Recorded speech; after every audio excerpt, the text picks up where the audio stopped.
This is 5 in 10 from Skywatch TV for Friday, March 22nd, 2024. I'm Derek Gilbert. If you're watching on YouTube, thank you. Subscribe, click the bell for notifications, and then I'll tell you how to make sure we never get canceled after the break. The 5 things you need to know as we head into the weekend. Item number 5 this week, Israel. Prime Minister Netanyahu has given the go-ahead for the operation in Rafah. That's the southernmost city in the Gaza Strip, where as many as 1 million Palestinian Arabs are reportedly sheltering from the fighting. This week, they also announced that they had rejected Hamas's ceasefire demands, which Netanyahu characterizes as still absurd. But the problem Israel faces now is that its Western allies appear to be getting squishy on the whole thing. On Thursday, last week, Senate Majority Leader Chuck Schumer, who's the highest-ranking Jewish elected official in the United States, said that Netanyahu had lost his way and that he risked turning Israel into a pariah state. And now it's reported that Schumer rejected a request by Netanyahu to address Senate Democrats during their caucus lunch on Wednesday. He said he didn't want to make it a partisan issue. We also note that 19 Democrats in the Senate have called on President Biden to publicize a framework for an independent Arab state inside the borders of Israel. I'm trying not to use the word Palestinian because this was a marketing term invented in the 1960s. There is no such ethnicity as Palestinian. They are Arabs. Yes, their ancestors may have lived in the land, but we will deal with that issue another time. But Palestinian Arabs demanding a state inside the current borders of Israel, and the United States apparently leaning toward recognizing such a state without the consent of Israel. Now, Prime Minister Netanyahu did address Senate Republicans on Wednesday, delivering a presentation answering questions. House Speaker Mike Johnson considering extending an invitation to Netanyahu to come to the United States and address Congress. Meanwhile, some 140 Hamas terrorists have been eliminated in an operation at the Shifa Hospital in Gaza City. This is where they are apparently holding up. The operation continues as of this recording. Now, while all of this is happening, the United Kingdom has declared it will no longer sell weapons to Israel unless Israel allows Red Cross personnel to visit the Nukba Force terrorists, Hamas terrorists being held prisoner after carrying out the October 7th massacre. This despite the fact that Hamas continues to refuse to allow Red Cross visitors to the Israeli hostages reportedly still being held in Gaza. Frankly, we don't know whether they're still alive.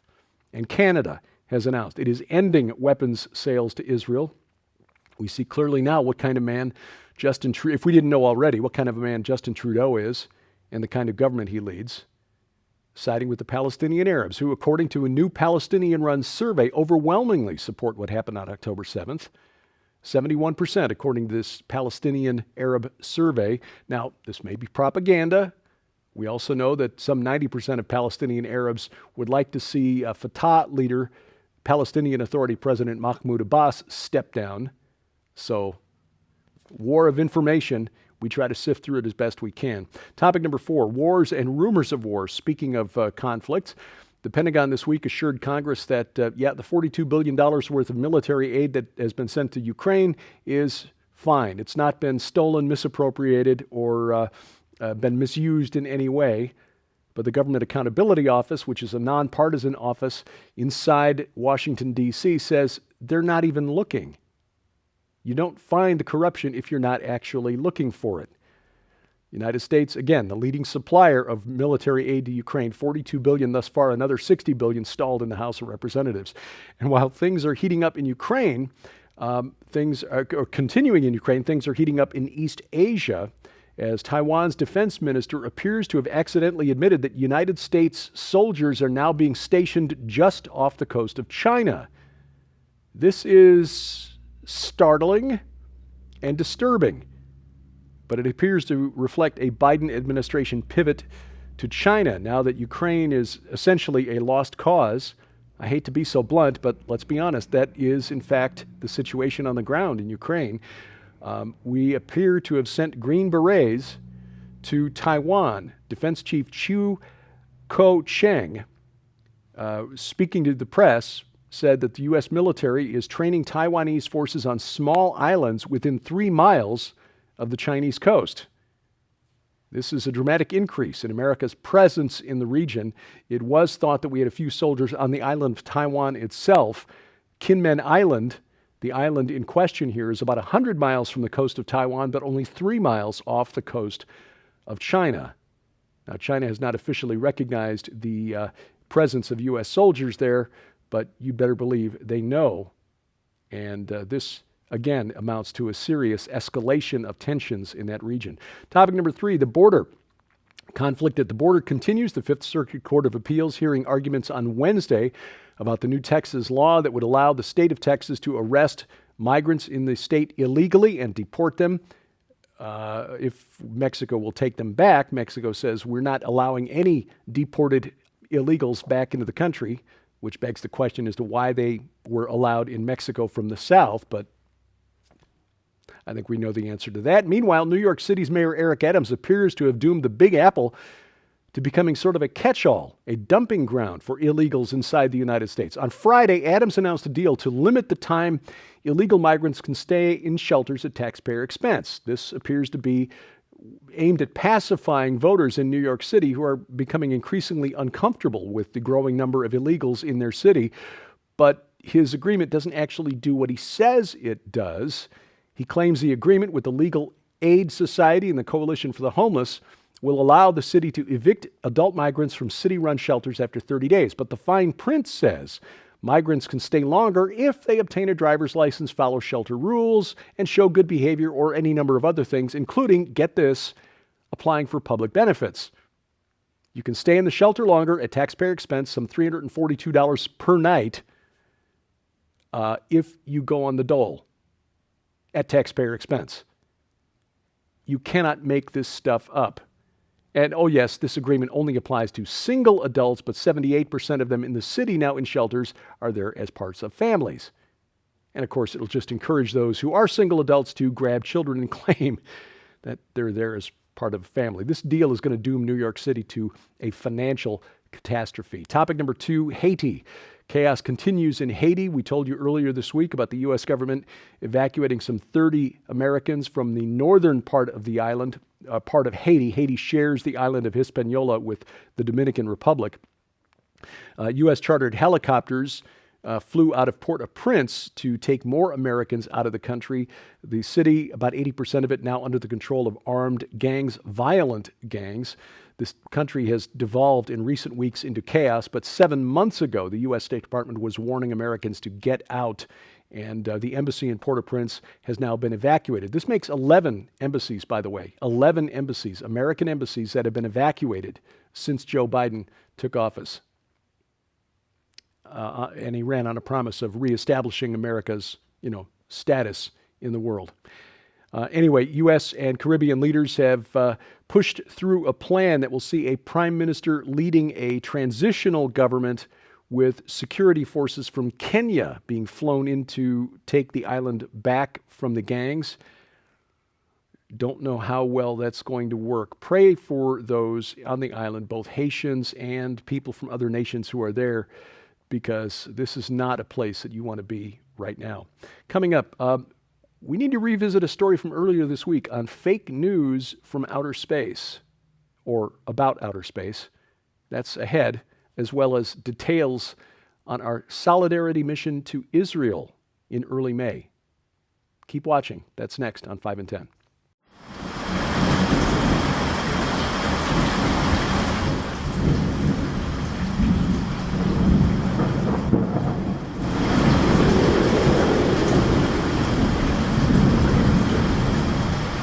There is an all-out war being waged on the minds of an entire generation of today's young people. State lawmakers are now questioning how 70 foster kids can go missing. They have convinced us in the West that children are a burden. Birth rates are below replacement levels just about everywhere in the Northern Hemisphere. People would have to be utterly blind or insane not to recognize the current heartbreaking onslaught against our most vulnerable citizens, our children. Children who have been thrown up against walls and locked in closets. Children who hide under their beds in fear and whose nightmares are real. Children who have been beaten with 2x4s, whipped with bicycle chains, and burned with cigarette butts. Children living in foster care are 4 to 5 times more likely to commit suicide than those who are not. An agenda to submit our current generation of children to a fate far worse than death is being carried out. I was 5 years old. I was doing dishes. My mom was so mad. She had picked up one of the steak knives and shoved it through my hand and just walked away. Who will stand in the gap for these children? These are real lives.